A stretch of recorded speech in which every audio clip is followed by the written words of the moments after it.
The University of Utah travels to Tucson to take on the Arizona Wildcats. How does this fare for the Utes?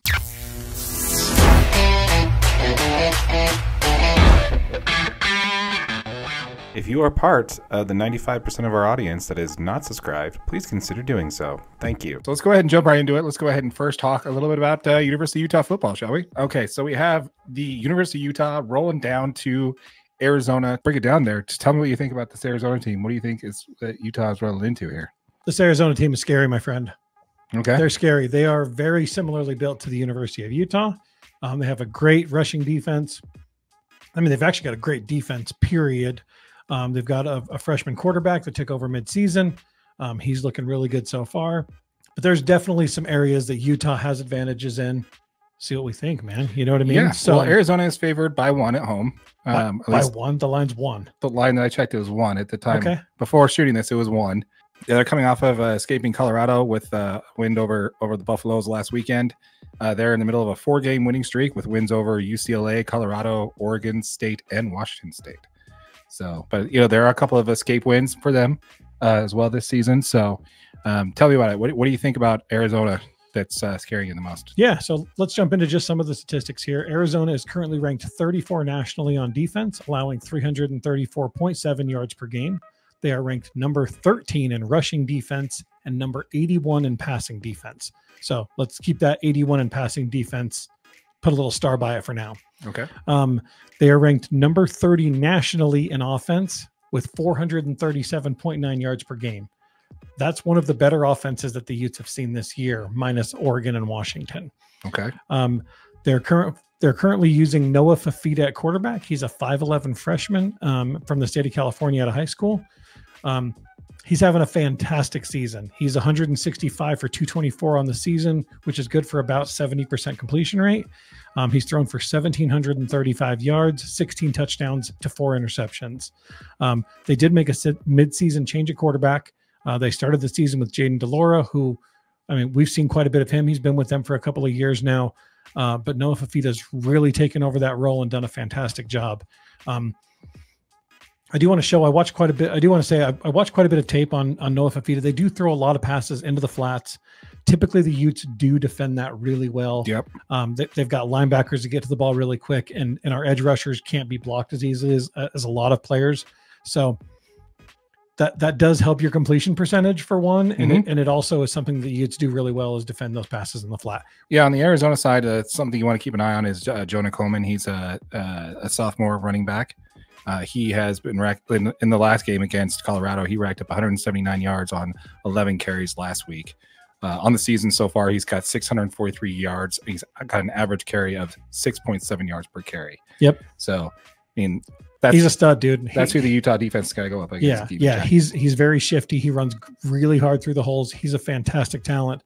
And that's going to be a test for the Utah defense to make sure they can shut him down. Because if you can shut it down and make these guys one-dimensional, it'll give you the opportunity to put some pressure on Noah Fafita. I mean, he's still a freshman, you know what I mean? So if we can get some pressure on him, force him into some of those tough situations, I see advantage Utes that way. Arizona has played teams that are great on defense and that are great on offense, and they've won some and they've lost some. So they are very similar to Utah as far as the way they're built and the way they've played. They've played some really good defenses. The best one was, UCLA and Oregon State. They win both of those games. So those defenses were good. UCLA has a better ranked defense than Utah currently does. Utah's ranked 15th nationally in defense. But UCLA has a much better offense, and they win that game. So UCLA currently has a number 34 ranked offense. And Oregon State has the number 32 ranked defense and the 19th ranked offense. They win Oregon State as well. On the Utah side of the ball, Utah's currently ranked number 15th nationally in defense, allowing 299.8 yards per game. They're number 90 nationally in offense, which is coming up slowly. Utes fans, we're getting there. Our offense is starting to actually get some, generate some production. They're number 5 in the country in time of possession, and they're number 47 in passing yards allowed. So yeah, I mean, my opinion on this one is we got to make sure that Bryson Barnes is ready. Like I said, the little star from earlier, they're number 81 in passing defense. So if there's going to be anywhere that the Utes are going to beat these guys, it's going to be throwing the football. They have a very stout rushing defense. So Bryson Barnes got to be willing to rear back and throw that thing, get it down the field, get some completions. Their secondary is not great. There's some holes in there. So if they can get the ball up the field and over their head, that'll take, it's going to force them to drop more guys into coverage to help. And that should open up the running game for the Utes a little bit. What do you think? Well, on the Utes side, I think that one of the big pieces about the fact that the Utes are starting to climb up the charts on the offensive side, a big piece of that has to be with Devon Vele. Yeah. Devon Vele's broke out these last couple of weeks. Yeah, wide receiver. He has played well in the past 3 games with 19 receptions, 281 yards in those 3 games. On the season, he has 34 receptions for a total of 643 yards. So, in just 3 games, he's almost doubled his yardage. I think that's a big piece there. To have a wide receiver putting up some numbers for Utah definitely has helped when it comes to, we have a nice little target to throw to, basically. So yeah, and Devon Vele has been a huge part of the offense over the last couple of games. Kyle Whittingham says it in the presser. This team's better on offense when Devon Vele is getting the football. So, I mean, it's huge, dude. We've got to make sure that we've got receivers and tight ends that are working into the offense, getting production and moving the ball up the field. With this defense being as stout as they are against the running attack, we've got to make sure that we're being productive on these first and second downs and not getting behind the sticks, because Utah is not a play from behind team. They need to be ahead of the chains to keep the offense moving. If we get into 3rd and long possessions, it's just not our strength, right? We're not built that way. Yeah.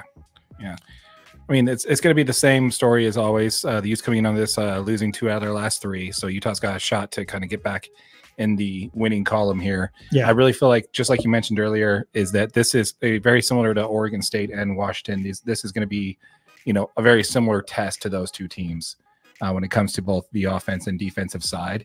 I think it's going to be the same old song that we've been singing for the last couple of weeks. What they need to do in this case is, again, just keep the defense off the field, control the clock, and just, again, I hate the fact that they have to keep leaning on their defense in order to do this, because they're going to eventually, Utah they're going to run out of steam towards the end of the season, right? And you're just hoping that's going to be after this week, right? Well, and actually after the next week, because we still got a really high powered offense in Colorado coming up the following week. Yeah, I'm not so concerned about that though against Arizona. I think Arizona. I don't know. To me, I'm not concerned as Colorado as I am about Arizona. Between the 2 teams. Yeah, no, absolutely. So yeah, but yeah, so for me, that's kind of the key to the game there. We got to keep Jonah Coleman in check and just hope that our offense shows up like it has been the last couple of weeks, and keep the defense rolling and see if we can come out of Arizona with a win. What's the over underline on this one? This one's 44.5. Taking the over all day. You're taking the over on this one all day. Okay. All day. Utah's offense will get going in this game, I do think. I think 44 is really low. Utah's gone over in the last 3 games. I think they score more points than that. And over all day. Nice. I like it. Well, again, folks, let us know in the comments down below what you're expecting out of this University of Utah team going up against Arizona. We'd like to know what you guys think in the comments down below. So please give us your takes on that. The over under. Do you think the Utes have a shot to win this one? We'd love to hear from you. Let us know. Yep, absolutely. And we're still on the grind to 1,000 subscribers. Make sure you guys click that subscribe button. We are still doing the giveaway once we get monetized. So make sure you guys hit subscribe, get a chance to win that money. Absolutely. With all that said, my name is Darren. This is AJ. This has been the DNA Sports Recap. Till next time.